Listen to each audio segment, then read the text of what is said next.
Cannabis Business Minds, we train and mentor professionals, entrepreneurs, and aspiring entrepreneurs on how to confidently find their place in the legal cannabis and hemp industries. Come on and join us at cannabisbusinessminds.com. Hello, Cannabis Business Minds, and we are back. And on this episode, you are about to hear one of three interviews. It was a very long interview with a fantastic attorney where we dive deep into the cannabis market in New York, and we really uncover the process to go from unregulated to regulated. There are amazing bits of information about just business strategy, about compliance, about accounting, if you're even operating or if you're advising those businesses that do so. Sit back, relax, and listen to this episode of Cannabis Business Minds. What got you into, was it law first or accounting first? So what's your story? It was really tax. It was tax. It was tax.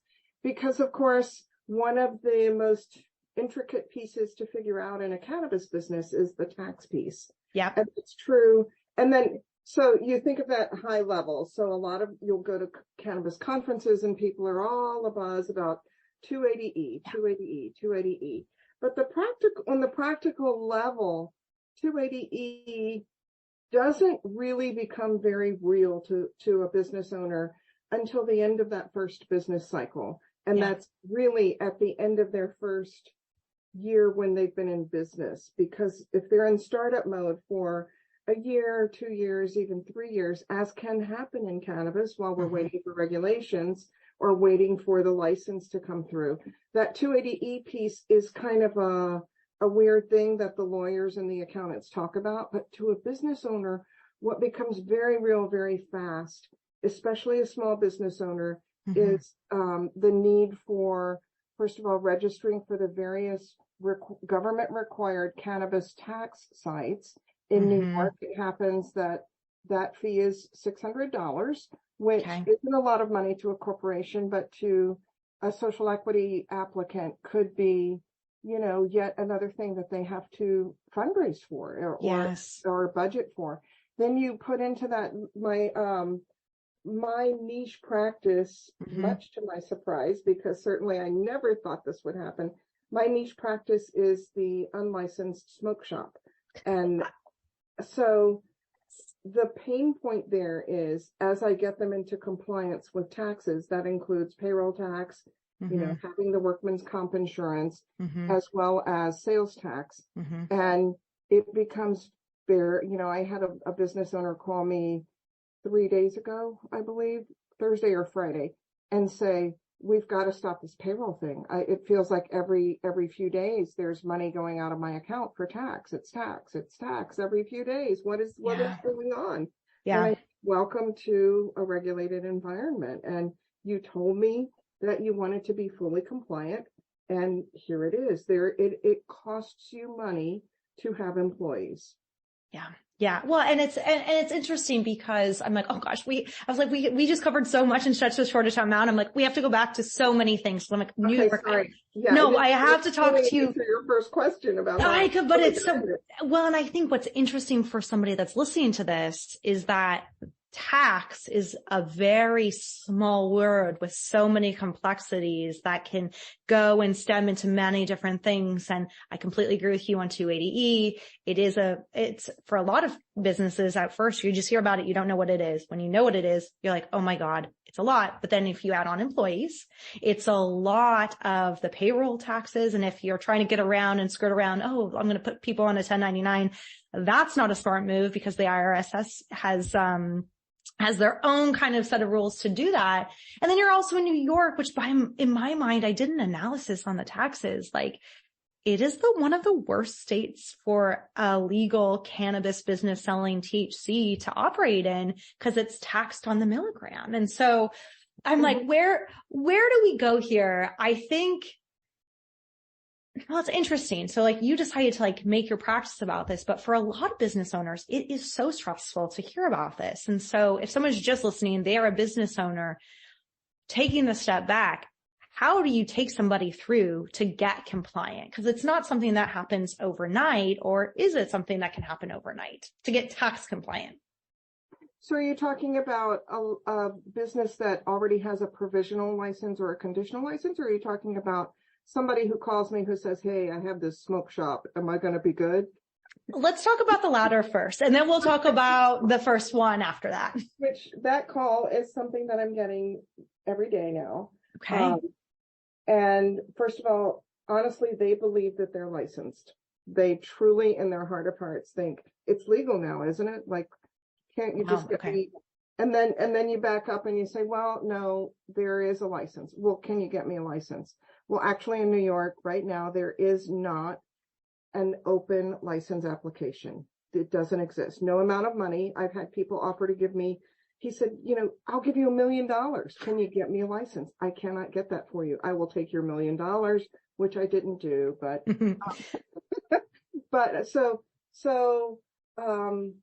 there is the perception that it's legal now because it's legal to smoke, but it's not legal to buy, or it's not legal to sell. And so that's where the gray market popped up, because there is this loophole in the New York law that currently, the New York law as it currently stands, which says that a sale is a transaction which involves cash for cannabis. Oh, okay. Which is very important probably in a lot of things that could set the stage for businesses. So a sale is illegal, is an exchange for cash to cannabis. So then what that opened the door to, and this is not the first state that has grappled with this, Washington, D.C. grappled with this, California, various municipalities have grappled with this, where very smart people, very enterprising entrepreneurs realized, oh, well, I could sell you something else, but gift you cannabis. Oh yeah, I remember this happened in Oregon in 2016. Okay, I remember this. It's not a new problem. No. And so my first question is, as long as that bill was batted around in the New York legislature, why didn't they see that? Did they do their homework at all? Or was it intentional that they wanted this, pardon the pun, buzz around cannabis to happen right away? One doesn't know, but now there's a real problem in that in many blocks, there are as many as 4 smoke shops plus a truck that's all, wrapped in logos and pot signs and come and get your pre-rolls and come and get your gummies. And so it's going to be a real problem to try to rein in the gray market. Today marks, let me get my day count right. I think today marks day 663 since MRTA was signed into law by then Governor Andrew Cuomo. We have exactly 1 licensed shop in the entire state of New York. We have another one that will do a soft open tomorrow. And we have no open application. So what's the no open application? There's not even an idea of when, or I can't even register to try to get a license open application. What does that mean specifically? What that means is we're in an open comment period. The Office of Cannabis Management has released a set of proposed regulations, 284 pages, that have some micromanagement, and then on the next page, some huge holes. And you're thinking, well, did they just go to sleep? What happened? So in other words, after we approve the proposed regs, I believe that we will have to have another set of proposed regs to fill in what the proposed regs didn't do. The way that the OCM could get around that, of course, is get the comments and then do another amendment of the proposed regs and open another comment period. But every time you do that, you're delaying by at least 90 to 120 days, right?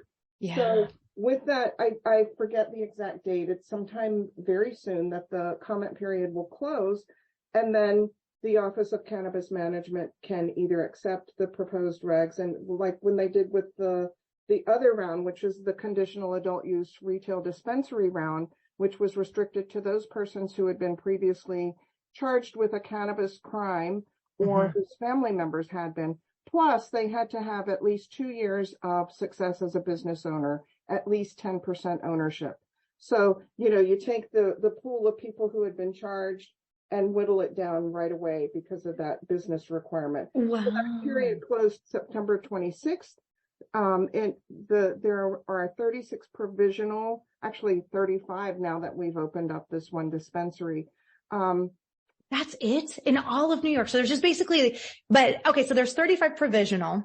If you could, I mean, if you're getting calls, and now I was like, I was a little uncertain about the smoke shops. So these smoke shops essentially believe that they are operating as retail dispensaries. Well, yes, they do. Okay. So some are operating as gifting, some are operating as membership. Others saw that this activity was happening and said, I'm going to sell weed. And they dive into, how am I going to do this? So there are cannabis for cash transactions, but they came a few months after the membership and gifting models were rolling out. Wow. And then the state, have they even said anything about like, hey, illegal shops, this is what you can't do this, or are they giving, I guess, any opportunity for these illegal shops to become quote unquote compliant and go through that process? So where we are right now is for about, and I need to really zero in on the calendar.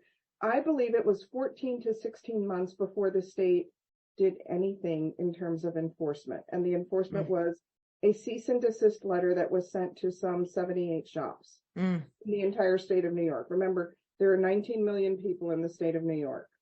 So 78 letters went out in February of 2022. And honestly, a lot of recipients thought, what is this? Like the letter looked very flimsy, very fake. There were mistakes. There was a second round that went out some 6 months later, again, a cease and desist letter. And there were letters sent to people who don't have a smoke shop, don't sell anything. Oh, wow. How awful would that be to get that letter? I mean, the panic somebody must have. And then there were letters that went to people who have shops, but they don't sell any form of cannabis. So how did they get those? How did they even determine? Come up with the list of completeness. Yes. Yeah. 78, I think they now say there were a couple of hundred that were sent out in all. First of all, what is the impact of a cease and desist letter? That's not conviction of any kind of crime. It doesn't do anything to you. It's a basic, stop what you're doing because we're going to come after you. In the meantime, the communities have really kind of pushed back, and they put the pressure on the elected officials to stop these shops, because really, had we had some type of framework in place, we could have modeled on the state liquor authority laws, which dictate how far from a school, how far from a church, how far from a park. So there are some violations with regard to that. There are also a lot of violations with regard to packaging, because you're seeing all of the gummies and the pre-rolls that are packaged as if they're candy. But when if you take into account, like I say, in many blocks, there are as many as 4 shops. In a block? In a single block. Wow. Yeah. That's overwhelming. And what's interesting, what about from a public awareness perspective? Like, obviously, when you're in cannabis, you're in this cannabis bubble, but what type of news coverage or media education is the general population getting about this kind of stuff? Because it reminds me of Los Angeles. That's where I was living when it was legalized in LA. Like, we would go to these concerts at the pier, and these hipsters would come and they would be dressed up and they would have, these really beautiful displays of cannabis and selling it. And people would be like, oh, okay, that's great. It's legal. Not recognizing, oh no, they should be checking your ID. You want to make sure that this has been lab tested, like all of these things that are the benefits of regulation. So there's just like no awareness from the public perspective. And there still seems to be in California, very limited amount. But what about in New York? Is there any type of awareness? So again, it's my belief that the state has participated or has caused this environment in which there's confusion about what is legal and what is not. And that's because MRTA was signed into law March 31st, 2021. That was when Governor Andrew Cuomo was still governor. It was his waning days. Cuomo left in August. On September 1st, Hochul took over. Governor Kathy Hochul One of the first things she did was create the Office of Cannabis Management. One of the first things they did was create a public service ad campaign that they called Cannabis Conversations. So there were these subway signs and signs at the bus stops and television ads that would run that would say, here's how you store your cannabis. Here's how you smoke your cannabis so you're far away from a door. Be sure not to puff smoke into someone's face. Be wise with your cannabis. Only people 21 and over can legally smoke cannabis. But what they didn't say was, we don't have any shops where you can buy cannabis. So again, that raised the perception that it's legal now, isn't it? I saw a subway ad just this morning, and last night when I was watching television, there was another ad. So surely it's legal. So what does a consumer do? A consumer then goes into a shop that says tobacco or CBD and says, hey, I hear cannabis is legal. Do you have any? And so what does a wise entrepreneur do but say, gee, my customers are asking for this. What do the distributors do? But the distributors come into the shops and say, hey, dude, I've got this stuff and you can make a ton of money. Yeah. And even if the shop owner says, well, wait a second, do I have a license for that? Of course. Didn't you see the ad? It's legal now. Yeah. Wow. So what's the solution? Because I know you're a solutions oriented person, but like, yeah, this is like a pretty big issue. That's not, like we said at the very beginning, not a new issue. So what do we like? What's to happen to even? So I always think it all is about education, ending federal, prohibition, making a market really actually thrive. It's all about education. But what is the solution for a good educational campaign? Well, right now, like last week, I participated in a hearing before the New York City Council regarding enforcement. They had the sheriff's office, the NYPD, the health department present this 2-hour interaction with the city council members.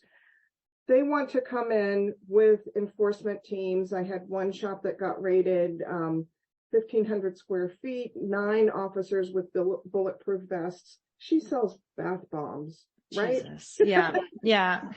So to me, that is not a solution. To me, enforcement is not a solution. Let's remember, the government lost the war on drugs. Exactly. The reason that Colorado began to legalize and began to they were the first to say, there's another way. We can capture the sales tax revenue and we can no longer arrest, because we're playing whack-a-mole. And to me, if we go the enforcement route, we will be playing whack-a-mole well into the next decade, because we won't be able to stamp out all of these shops. You can literally close down a shop in the morning at 11, and by 3 p.m. the shop is reopened. They may reopen in a different location, but they are reopened, and they get the community support, because everybody comes out and says, dude, I hear you got raided. Let me buy some stuff. I got you, man. I got you. They want to support the shops. So to answer your question, to me, the solution is much like what DC did, and I believe San Francisco did way back in 2017, maybe, which is to offer a transitional license. So designate a limited time period. For the sake of this conversation, let's call it 90 days. Mm-hmm. So unlicensed smoke shop owner, you have 90 days to log into a state system, get your certificate of authority to collect sales tax, show that you have your workman's comp insurance, show that you have set up your books to collect payroll tax and to just, pay your payroll tax. Also, because one of the main concerns is safety, show that you have some mechanism in place for safety. Now, if everybody tried to get their product tested right now in New York, there are only 3 labs that are open. Mm-hmm. There's no way that they could keep up with that volume. So we've got to find some chain of custody for that product, so that if somebody gets sick, we can at least go back to the distributor and say, where did this come from? Mm-hmm. How did this get into the commerce stream? The other thing we need to do is have the business owner show a standard operating procedure for checking IDs. That's another sticking point. is that when the shops are in proximity to schools, kids are getting out of school. Apparently, parents will have their children walking around with $60 in their pockets, and the children with $60 in their pockets go and spend that money on gummies. I'm a parent. I never gave my child I never got $60. Right? So there's another piece there, but okay, the safety issue. Let's verify IDs. Once a business owner can verify that, let's give them, I don't know what we're going to call it, a provisional conditional license. Okay. And so that will give them the assurance that they're on a path towards licensure. They are, and many of them want to be. Many of them, yes. They call and they say, can you get me a license? So let's get them some kind of license. Then because another sticking point is the location and the fact that the community boards or the municipalities outside of the city, the municipalities were not consulted as to location. So then let's have them go in front, just like with state liquor authority licenses. Let's have them make an appearance before those community boards and, present themselves as legit business owners. It is possible that we will find violations and that the community boards will say, you know what, we got out our measuring tape and you are too close to that school. So then give them another 120 days to find another location, present themselves. If they fail, then they're out of business. They need to address that. But for those that do pass the scrutiny, let's go on and give them a conditional license. If you want to ding them, if you want to punish them, because a lot of the pushback is, wait a second, you jumped the line. We had this license process going. Everybody else waited, but you didn't. So let's do this. We had this $200 million social equity fund that was promised to the social equity applicants. The money is a mystery. Nobody knows where it is. Was it ever generated? We don't think it was ever generated, but it's gone. Poof. No, not available. So why don't we give an additional tax to people who have to come in under this provisional conditional process? Maybe give them an additional 2% tax until that fund is replenished.